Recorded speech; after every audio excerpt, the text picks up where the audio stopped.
تبارك الذي جعل في السماء بروجا وجعل فيها سراجا وقمرا منيرا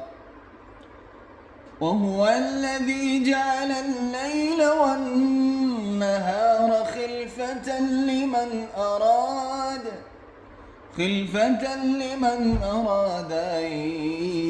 يذكر أو أراد شكورا وعباد الرحمن الذين يمشون على الأرض هونا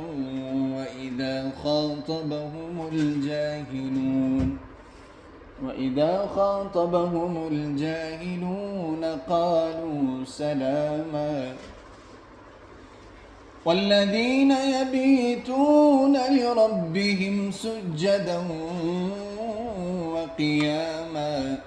والذين يقولون ربنا اصرف عنا عذاب جهنم